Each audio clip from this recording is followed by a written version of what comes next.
Hey, what's up? So, I just got pulled over by the police.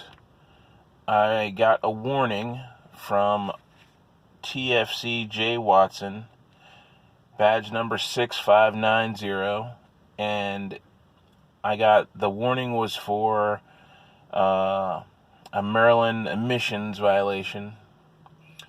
And I gotta say that this is how, like, you're supposed to get approached by the cops. Like, he didn't talk to me like I had done something wrong or like I was a criminal. He spoke to me like I was a member of the citizenry, and I was, that maybe some unforeseen circumstances had happened that led to me not having my emissions done since March, okay? So he knows that I didn't do it, and I know I didn't do it, and, you know, for whatever reason I didn't do it, either because I forgot or whatever, and he knows that, right? But he's not talking to me like I'm like a criminal who like did something, or he's gonna find cocaine in my car or drugs or some craziness, and he's not treating me like I'm some scary black guy who's gonna do whatever to him. He just talked to me like I'm a regular person, like I'm a citizen, that he's supposed to serve and protect, and he has to do this, minor law enforcement duty just to keep the peace. Like, that's how he's supposed to talk to you. Like, that's how a law enforcement officer is supposed to talk to you. Not like you are a criminal, like you did something wrong, like you were, because when an officer comes up to you, it's a psychological game, right? An officer comes up to you and they say, "Sir, I need da da da," in the tone, and there's so many like little triggers that tell people I need to be on the defensive. I need to be on the defensive. I need to be on the defensive, you know? And he spoke to me like, he took all the proper precautions, right? He approached me from that side of the car. He looked in the window from back there, I'm not a dickhead. I had my hands on the wheel with my hands splayed open like this, so he could see that I wasn't, I hope you get to see that, like that, yeah. But both my hands at 10 and 2, so he could see my hands were empty. I had my wallet on my lap, ready to go. You know what I mean? Like, I was ready for him. So, obviously, we both did what we were supposed to do, I think, and I talked to him like he was a police officer and just said, okay, yes, no, blah, blah, blah. I wasn't overly ass-kissy to him. He wasn't overly ass-kissy to me. We were just conducting this transaction, and he said, look, I'm going to give you a warning because if you haven't been pulled over by this before, then, maybe you just made a mistake and you don't know. Like, he gave me that, like, he gave me the opportunity to be, like, to fix this, which is great. Like, I can't tell you how many times I've been pulled over by police, and either they are mean to you just because they pulling you over thinking you're a criminal and you're up to no good. One time I had a state trooper just take my driver's license and walk away. And he just took my driver's license and left me on the side of the road with no driver's license in the car. Because my driver's license was suspended. And I get that, right? Like, maybe he was doing me a favor. I don't know. Maybe he was doing me a favor. But what else was I supposed to do? So now what did I do? I had to go to work. I turned my car in and I drove it with no license. This was many, many years ago. It was like 10 or 11 years ago. But, actually maybe 15 years ago. But, I mean, the point is, like, I think there's a certain way that we have to behave with others, police and citizens, and I think we've lost that somehow. Like, we lost that, like, basic courtesy to not put each other on this defensive edge. Like, you come up to the car and I'm like, what the fuck do you want? Like, no. I know you got places to go. I know your life is in a rush. We all get that, right? We're all in a rush, but you can't when a cop comes up to you, like, you gotta remember, he's fucking scared. He has kids, he has a wife, she has a husband, whatever the case may be. They have to deal with criminals all the time, so they don't know what you're gonna do. So just let them approach you so they know, oh, this is cool, this person's a citizen. But if you do something stupid or say something dumb, then they're automatically going to dismiss you as a citizen. You're going to become like a target of this, like, cop brain, you know what I mean? Of their, like, cop lizard brain of, like, I need to protect myself and then I'll worry about everybody else, And look, I'm not saying that the shit that's been happening in the community where cops have been shooting black people and black kids and stuff like that, I'm not saying that is not happening and not a real thing. It is a real thing, and I'm not saying it's the citizens' fault. But I'm just saying both sides of it, we have to do better. You know, we have to do more to put the person with a gun at ease.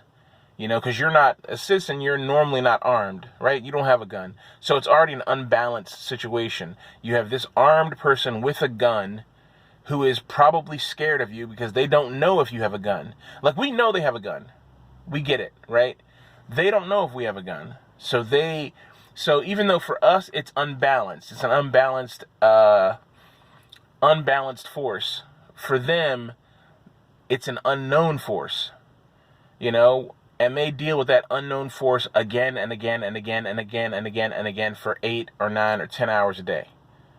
So every single connection with the citizenry is a possible time you get shot, or someone you need to protect gets shot, or something escalates into something crazy. You know what I mean?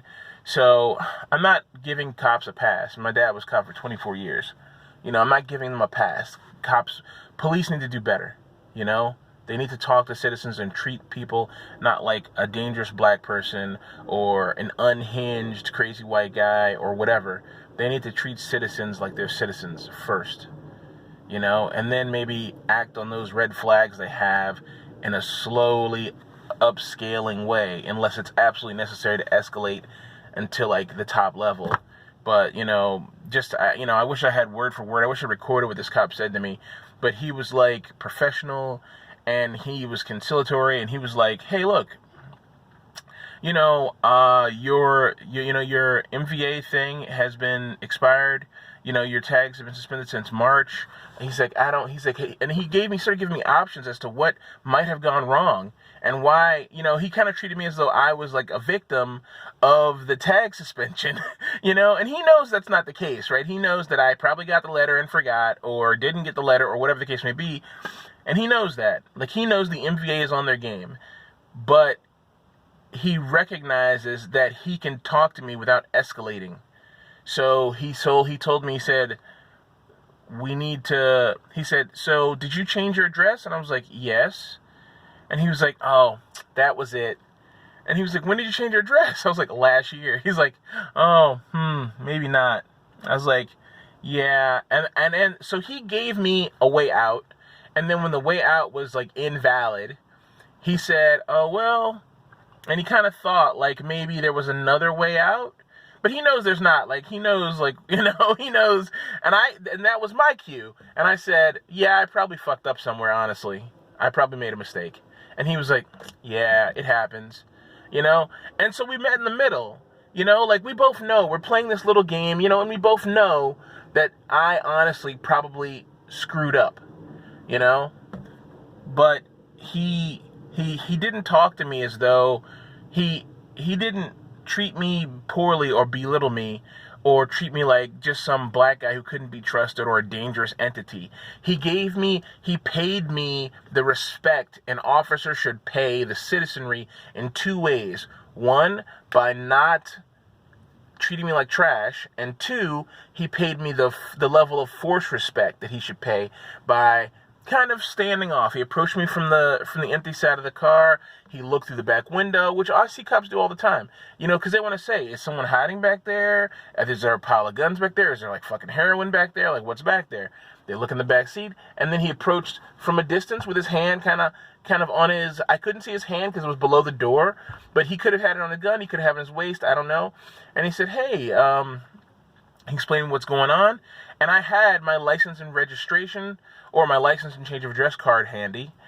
And he said, I need your registration as well. And I said, oh, is that it? Because I thought that was the registration because I haven't used it in forever. And he's like, no, this is the change of address. And I said, and so here's what I did. And this is something people have to realize when you're dealing with police. I said, I'm going to open the glove box. And he said, okay. I just told him what I was doing. So he doesn't think, oh, this guy's reaching for something crazy. Like, we have to think that. And this goes for everybody, not just black people, definitely black people, you know. But everybody, you're dealing with police, you need to tell them, I'm reaching for whatever, you know? And you do it openly and slowly. I keep my hands on the steering wheel, and I keep my fingertips open like this. You know, and look, I know there's people on my Facebook who are going to say, oh no, you can't give in to cops, da-da-da-da, you tell them, put them in their place. Look, you guys keep doing that stuff, okay? I want to die of natural causes, all right? I'm a realist. I'm not trying to play around with people, with unhinged people with guns out here. You know, you guys want to do that, go for it. Go for it. You know, I'll go to your funeral. I surely will. But I'm not going to do it, okay? You can say whatever you want. So, I'm just going to treat them like they're a normal person, and so they feel comfortable around me not to shoot me. You know, that just, you know, it's practicality. Sorry. Keep your high ideals about yelling at cops. You know, do that on your own time. So, anyway, but yes, I said, okay, and I reached in there, and he saw it. He said, that's it right there. I pulled it out, and I handed it to him. He said, I'll be right back. He walked back. 2 minutes later, he came back with a printed out thing. He said, it's just a warning. He said, just go get it taken care of, da-da-da-da-da. I was like, okay, thank you very much. I will. And I will. I'll go take care of it, like, right after I go to the grocery store. But, you know, that's how the interaction should be with police. And I commend, you know, I don't want to say this because every interaction I've ever had with State Trooper has been negative, honestly. But in this case, I have to commend the State Troopers. TFCJ Watson is ID number 6590 is like a pinnacle of what State Troopers should be. Normally, State Troopers are dickheads. I'm not even gonna lie. Like, you guys are like, State Troopers are normally like the characters out of a Smokey and the Bandit film. You know what I mean? Like, that's mostly what State Troopers have been like in my assessment. At least when I've had my dealings with them, they've always been kind of stereotypically negative, dickheadish. Sorry. I don't mean to go on. You know, I'm going to post this on Twitter and point the State Troopers to it, so I don't want you to take this, I don't want you to just think it's negative. I think that TFC Watson is how you're supposed to be, and I'm sure you have a lot of troopers like that, you know, but, you know, to all police forces who might see this, I think this guy is like the right type of police officer. You know, and he knows how to approach people. And the thing is, I think when you're a police officer, you have to not let your experience get the best of you. You know, your experience is a tool that guides you and keeps you alive, but at the same time, you have to not fall so deeply into it that you see boogeymen around every corner and every black person and every citizen as a possible danger. You know, you have to realize that you know, nagging sense in the back of your head, it should be a guide to tell you, oh, that person might be having a gun, but at the same time, you should say, but let me give them the opportunity to see if they're gonna be okay. You know what I mean? Like, it's a slippery slope. You know, you can't fall completely into that. Like, I understand, like, the paranoia mentality where you're like, oh shit, anything can happen. Because you're just like, you become hypersensitized to, like, what's happening. And one day you go to someone's house and they're getting their ass beat by criminals, and, you know, you have to defend them. And the next day you're pulling over an old lady in her car and she can't drive and she's yelling at you. And I mean, it's like this constant, you know, thing. You know, you have police PTSD. And, you know, you just have to, you know, kind of be stronger than that. Anyway, who am I to lecture you? I'm not a cop. Thank you if you watch this video. I don't post stuff more often, but I'm going to post this to Facebook and Twitter. Later.